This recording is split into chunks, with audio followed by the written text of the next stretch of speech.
This video was very difficult to make because I'm a little frustrated, and I'm really frustrated at the food industry. I'm frustrated with a lot of our colleagues because there are some foods that are considered healthy, that have been promoted as healthy, that celebrities promote as healthy, that are not at all healthy. And if you're a woman over 40, you need to cut these out of your life right now. I have absolutely, hands down, the best patients and clients on the planet. They put their trust in me, they come to me, but often, most of my patients and clients come to me as a last resort, meaning they went to other colleagues of mine, other dietitians, maybe some health coaches, maybe bought a couple books, maybe watched TV, mainstream media, and they all come in with the exact statement: I don't understand why I'm not losing weight because I'm eating healthy. And then we sit down and we have a conversation, and that conversation is a long conversation. It is, what are you eating and why are you eating that? Are you eating it out of taste? Are you eating it out of because you were told? And often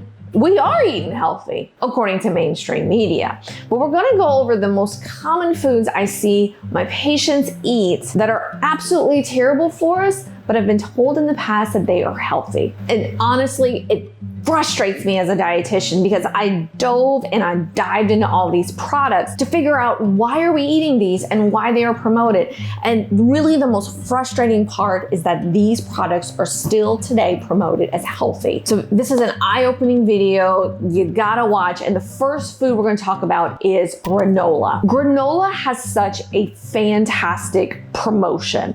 It is typically commercials with folks riding bikes up the hills, folks swimming. It's usually individuals eating it. They're really sexy and they got the tight clothes on. And I mean, they're like riding the bikes and laughing and and then they usually pull the granola out of their backpack and they just munch on it and more of the laughter. Well, guess what?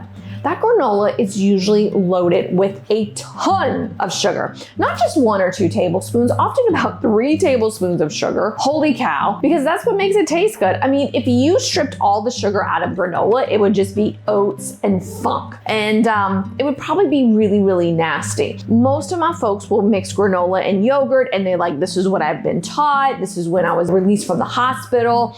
I was told granola is high fiber. Often it's not high in fiber, gang. Usually it has about 3 to 4 grams of fiber, which is not a high fiber choice. I know a lot of folks like granola.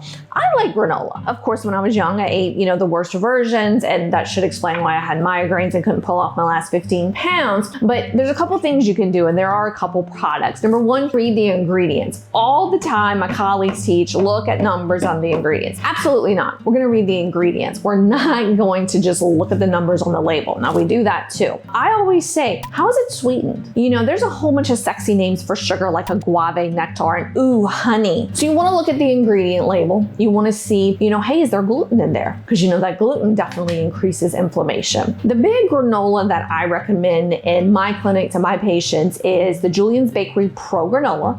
It is very much a nut-based granola. So if you have nut allergies, unfortunately, this is something that won't work for you. It is sweetened with monk fruit. So folks, if you have a little allergy to monk fruit, wanna avoid that. There are great ways that you can make different granolas in the oven, but that really is the choice. That one has, depending on the flavor you pick, may have 0 to 3 grams of sugar in there. So yay, low sugar. And it's a huge, huge, huge amount of fiber that's in there, often between 10 and 12 grams of fiber. So that's the one that you want to switch over to. Number 2 is, on that same note, yogurt. Now yogurt, again, we have the promotion, and typically the commercial for yogurts, and y'all tell me if I'm wrong, is usually a mom, not really somebody who looks like me. I don't know if you all know this, but I'm a mom of 2. But she has the yogurt open, she has the spoon, and she's usually sitting on, a really pristine white couch. She'll scoop the spoon and she'll just put it in her mouth.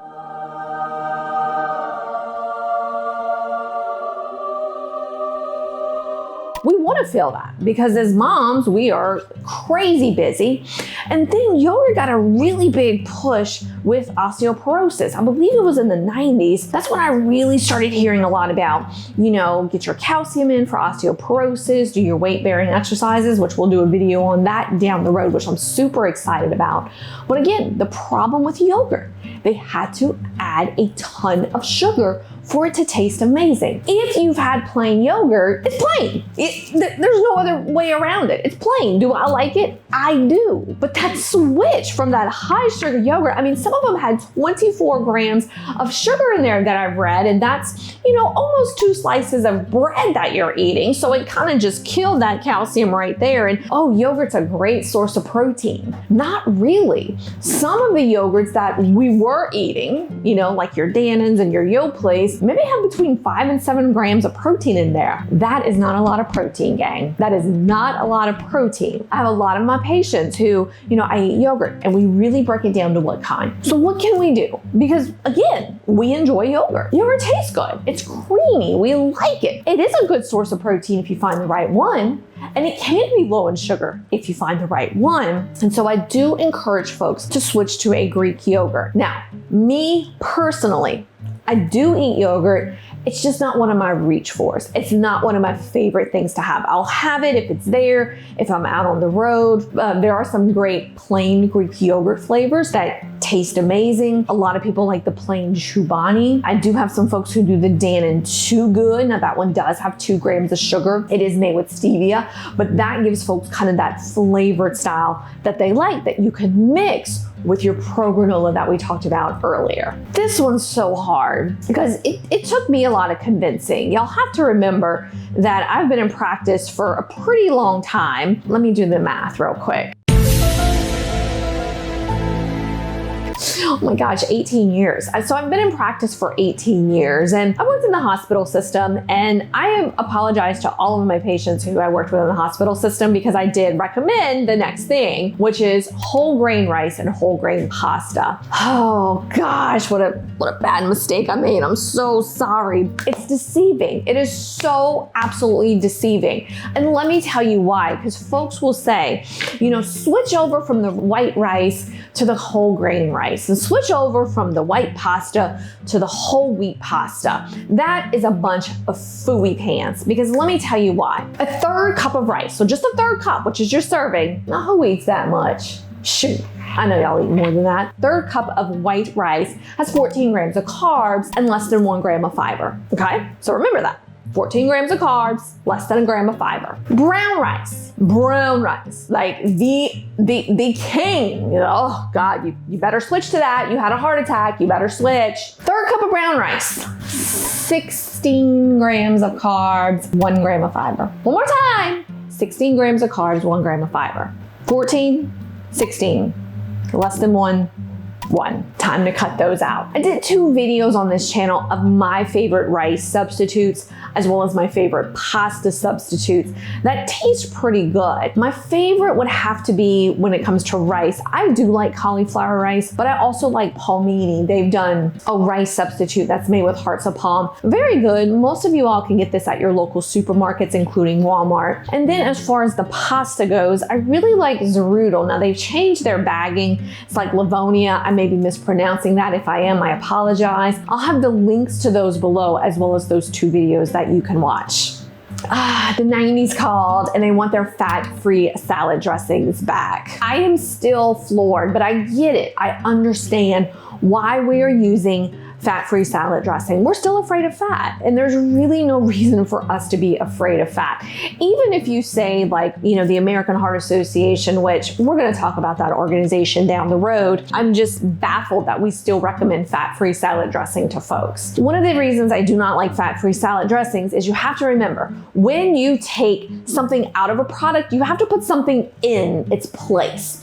So typically when we take out fat, what do we put in? Sugar. So often fat-free salad dressings are loaded down with sugar. Plus, if they have a little bit of oil in there, so maybe if you even did the light salad dressings, it's more than likely going to be an omega-6 oil, which is our soybean oils, which definitely increases inflammation in the body. So my folks, with arthritis and any kind of food intolerances, and hey, there is a connection between inflammation and weight gain, we are going to spell ourselves problems. We even know that the nutrients in the vegetables get absorbed better when there is a little bit of fat. So I always talk about is a wonderful brand called Primal Kitchen. Fully understand that it is pricey. So what does my bougie on the bayou self do? I mix a little bit of olive oil with there. There's also Tessemae's, which is at Kroger, which is at Walmart in the refrigerator section. Great brand. And even some of our brands like our Paul Newman's, they are starting to make olive oil salad dressings, which I think is absolutely fantastic. So I encourage you to try those, figure out the ones you like, and if it's pricey, just mix a little bit of olive oil in there. And you can always make your own dressing. You can just do your olive oil and vinegar.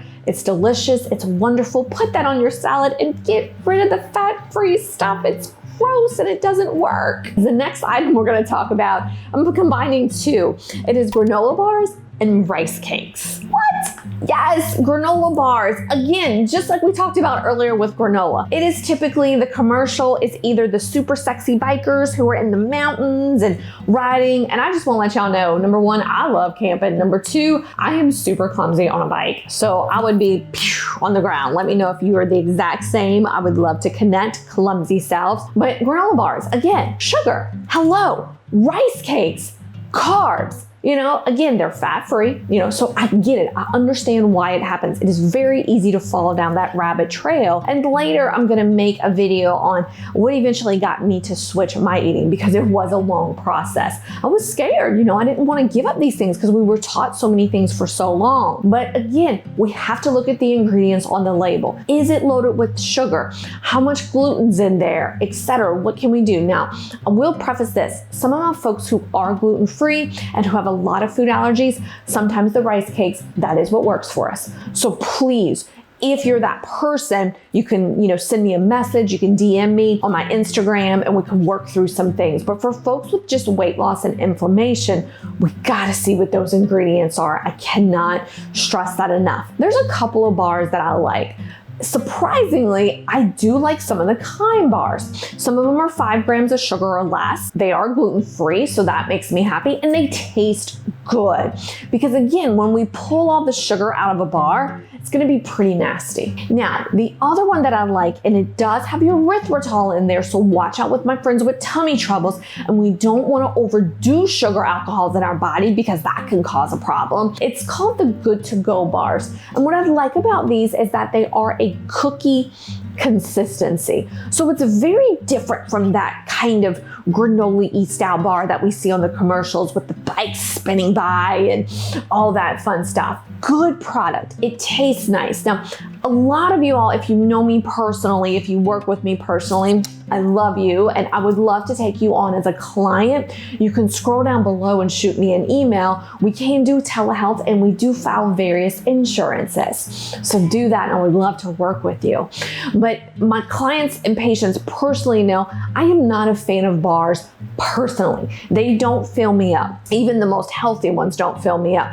I am more of a snacker on the nut family and we portion it out. You know, we do our 20 to 40. It tastes yummy. And in fact, a lot of my folks don't snack because we give you enough to eat at your meals. And then the last healthy food, because remember, this is healthy foods we need to cut out of our life, is the fruit bowl. I can tell you when I was growing up, there was a fruit bowl at the house. You got home from school, I'm hungry, ate some fruit. But I was still hungry.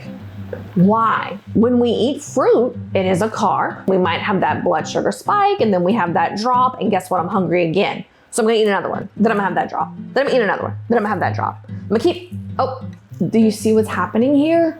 We keep eating because we're not full.